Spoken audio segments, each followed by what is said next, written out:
కలయటం ఏంటి దానివల్ల మనసును శరీరం కలవటం వల్ల మనకి ఏంటి లాభం సార్ అంటే, మనసు ఏదైతే చెబుతుందో శరీరం అది చేస్తుంటుంది సహజంగా. అయితే ఆ రెండిటి యొక్క సమన్వయం వల్ల మన ఆరోగ్యం బాగుంటుంది. ఫస్ట్ శారీరక మానసిక ఆరోగ్యం. మానసిక ఆరోగ్యం లేకపోతే మనకి బీపీలని షుగర్లని రకరకాలు వస్తుంటాయి. అది శరీరం మీద ఒత్తిడి పడుతుంది, మన ఆర్గాన్స్ మీద. మనలో కొన్ని గ్రంథులు ఉంటాయి, ఆ గ్రంథుల మీద ఒత్తిడి జరిగి మానసికంగా మనకి వాటి మీద ఒత్తిడి జరగటం వల్ల శారీరకంగా సమస్యలు వస్తాయి. అందువల్ల ఆ రెండింటిని కూడా మనం సమన్వయం చేసుకోగలిగితే అద్భుతం. అంటే మీ అందరికీ తెలిసే ఉంటుంది, చాలామంది మంచి యూత్ ఉన్నారు, ఎంతోమంది ఇనుంటారు చాలా చోట్ల. తర్వాత దీనివల్ల మనం చేస్తే ప్రతి ఒక్క అవయవం కూడా చక్కగా పనిచేయడానికి అవకాశం ఉంది. తర్వాత మన వృత్తి ఉద్యోగాలలో మనం నేర్పరితనంగా, తర్వాత ఓపిక్గా, ఫస్ట్ ఓపిక్గా, టెక్నికల్గా అనేక సమస్యలు ఇప్పుడు మనకు వస్తున్నాయి. ఏది యాప్స్ వాటిలో అప్లోడ్ చేయడం అని, తర్వాత రకరకాలైనటువంటివన్నీ కూడా చేయాల్సి వస్తుంది. ఏది చిన్న స్థాయి ఉద్యోగం నుంచి పెద్ద స్థాయి ఉద్యోగం వరకు కూడా. వాటన్నిటి నుంచి మనం చేస్తూ ఉంటే ఒకసారి ఇసుగ్గా ఉంటుంది పని. ఇది ఎక్కడ ఈ పని పెట్టారు గవర్నమెంట్ వారు అని. కానీ అలాంటివి కూడా మనం చాలా జాగ్రత్తగా ఓపికగా చేసేటువంటి పేషెన్సీ మనకు వస్తుందన్నమాట.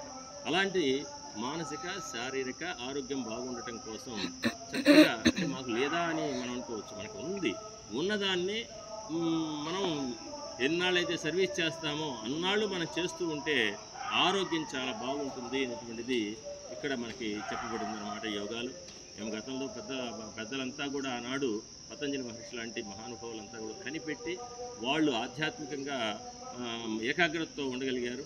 శారీరక ఆరోగ్యం, మానసిక ఆరోగ్యం కలిగింది. అయితే మనం ఏంటంటే ఈనాటి సమాజంలో మనం కూడా ఋషులమే, మీరు కూడా కష్టపడుతున్నారు. తర్వాత అనేక ఒత్తిళ్ళు మనకి వస్తున్నాయి. వాటన్నిటినీ కూడా నుంచి మనం బయటపడాలి అంటే శారీరక ఇంకోటి కూడా ఉంది. ఈ సర్వీస్లో మన బిడ్డలు అందరూ కూడా వాళ్ళని మనం జాగ్రత్తగా చూసుకోవాలి అంటే మనం ఫస్ట్ ఆరోగ్యంగా ఉండాలి.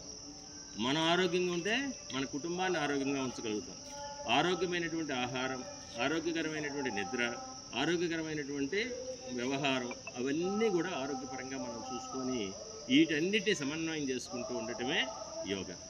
కాబట్టి ఇలా మనం జాగ్రత్తలు అన్నీ కూడా తెలుసుకుంటూ అసలు యోగాసనాలు ఎలా ఇవన్నీ మనకు తెలుస్తాయి ఆటోమేటిక్గా. ఎవరు చూసినా కూడా ఈ డైట్ తీసుకుంటే ఇలా ఉంటుంది, ఈ డైట్ తీసుకుంటే ఇలా ఉందని మనకు తెలుస్తూనే ఉన్నాయి ఈ మధ్య. అయితే వాటన్నిటికంటే కూడా యోగాసనాలు, మన ప్రాణాయామం, యోగాలో ప్రాణాయామం, తర్వాత ఫ్లెక్సిబిలిటీ ఎక్సర్సైజ్, సూర్య నమస్కారాలు, తర్వాత ఆసనాలు ఉన్నాయి. వీటిని మనం సమన్వయంగా మనం నేర్చుకోగలిగితే, ధ్యానం కూడా అద్భుతం. మన దీనికంతా కూడా ధ్యానం అనేటువంటిది చాలా అద్భుతంగా పనిచేస్తుంది. ఎందుకంటే మనసు ఒక ఎక్సర్సైజ్ ఉంది. శరీరానికి ఏంటంటే ఫిజికల్ ఎక్సర్సైజ్ ఆసనాలు, లేకపోతే ఫిజికల్గా ఎక్సర్సైజ్ చేస్తాం. కానీ శారీరకంగా మానసికంగా మనసుకి ఎక్సర్సైజ్ ఏందయ్యా అంటే ప్రాణాయామం ఒకటి, ధ్యానం ఒకటి. ఈ రెండు కూడా మనం మెంటల్గా మనసుకి ప్రశాంతత వస్తుంది. మనసు ఎప్పుడైతే ప్రశాంతంగా ఉంటుందో శరీరాన్ని ప్రశాంతంగా వస్తుంది. అలా కాకుండా ఒక సమస్య మనకు వచ్చినప్పుడు మనం ఎప్పుడు ఆలోచిస్తూ ఉంటే ఆ స్ట్రెస్ మన శరీర అవయవాల మీద పడుతుంది. మనం ఇందాక చెప్పుకున్నట్టుగా ఆర్గాన్స్ మీద పడుతుంది. గుండె, తర్వాత ఇక్కడ ఉండేటువంటి థైరాయిడ్, తర్వాత క్లోమగంది, తర్వాత ఇలా రకరకాల కిడ్నీస్, ఇవన్నిటి మీద పడతాయి. అందువల్ల ఏంటంటే వీటి ద్వారా మనం ఒక అరగంట నుంచి ఒక గంట వరకు జాగ్రత్తగా ప్రతిరోజు మన లైఫ్లో ఒక పార్ట్గా చేసుకొని మనం యోగ సాధన కనుక చేసినట్లయితే మన మానసిక ఆరోగ్యం బాగుంటుంది, శారీరక ఆరోగ్యం బాగుంటుంది. కాబట్టి చూడండి, చిన్న వయసులో 20 సంవత్సరాల వరకు పిల్లలు అసలు మనకి బాడీ పెరుగుదల అంటే మామూలుగా ఫిజిక్ నీట్గా ఉంటాం.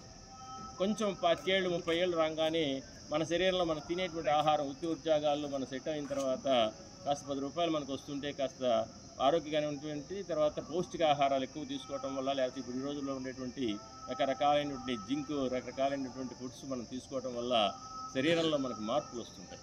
అంటే రకరకాల చోట్ల